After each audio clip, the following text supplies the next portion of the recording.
What's up guys, I do hope you all having a great day. Dang it. Anyways, in today's video I was replacing the battery and I didn't realize that when you replace a bike battery yourself you need to add in the acid yourself too. This is the old battery that I had out of the bike. This is the new one. So we're going to do that today and I'll probably put the battery in tomorrow and we'll see how it goes. So we'll do that right now. Alright, so I'm going to be doing this on the bench. I put a rag underneath it so even if stuff spills it doesn't harm the bench itself. So unbox this. So the acid is inside the box right here and this is the battery itself. So there's the battery, put that right there, and inside here is the acid.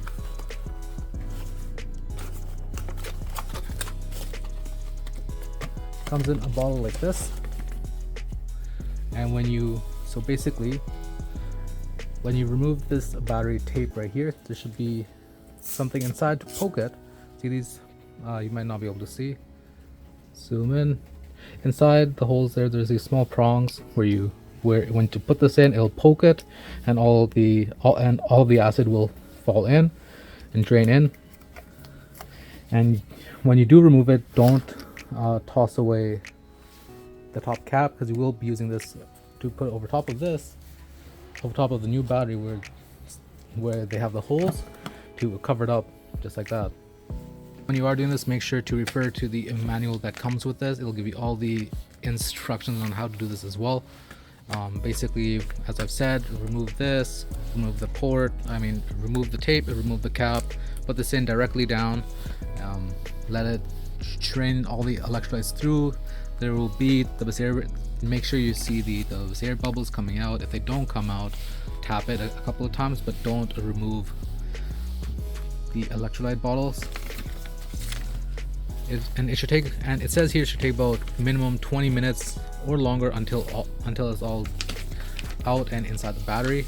Once that's done, pull it straight up, make sure there isn't any electrolytes still in the bottles, then put the cap cover on here, flush, and it should be good. Then let the battery cool down. It should, because by then it may be warm, and it has a manual here on how long it needs to be on charge before putting it in the bike. It's a CTX12BS, so CTX12, voltage is 12, the capacity amps is 10 hours, so charge time 10 hours. So before putting in the bike, we will put it on charge for 10 hours and then put it in the bike, and it should be good to go, and that should help keep the battery going on for a long time. And we'll do that right now. Again, make sure you guys don't lose this. You will use this afterwards to make a seal on top of here. So as the instructions said, turn this upside down like this, straight down, and give it a little push so all of these go down.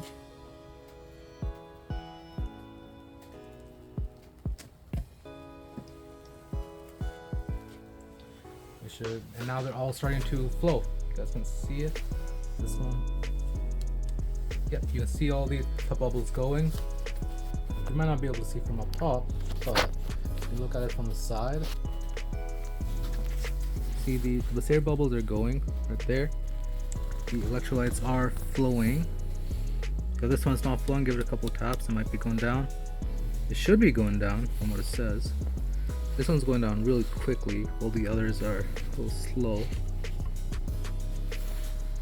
So on the one I'm using, it's only been like 2 minutes, but most of the electrolytes have already gone inside. But I'm gonna be safe and keep it here for about 20 minutes just to be safe. Tap it a little bit to get out some of the air bubbles if there is any still in there. Alright, so now it's been about 15 minutes since it's been on there. It should all be drained out now. So now just pop this off, put it in a plastic bag to stop a bit of the smell, then toss it away safely, and then we won't put the cap on straight away. We need to let this air out for another 5 or 10 minutes.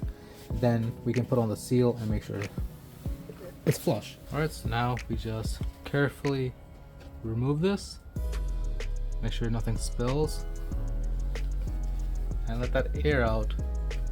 And now let this air out for about 5 or 10 minutes before we put on the seal. Alright, so it's been about 5 to 8 minutes since I let air out, so most of the bubbles in the air should be gone, if not all of it.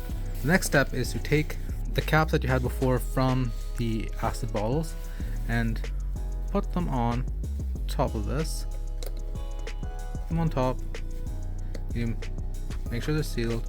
Make it flush with the battery, so I'll get back to you guys when I do that. So now that we put on the top cap, this sealer cap, it is permanently sealed. There's a couple of grooves which concern me a bit, but they're not going down even more as much as I push, so I'm assuming that it's 100% now sealed. That's just how it is, I guess. Some imperfections in the cap or whatever, but for the most part, where the ports were, looks closed, looks shut, looks sealed. I want to say that's good to go.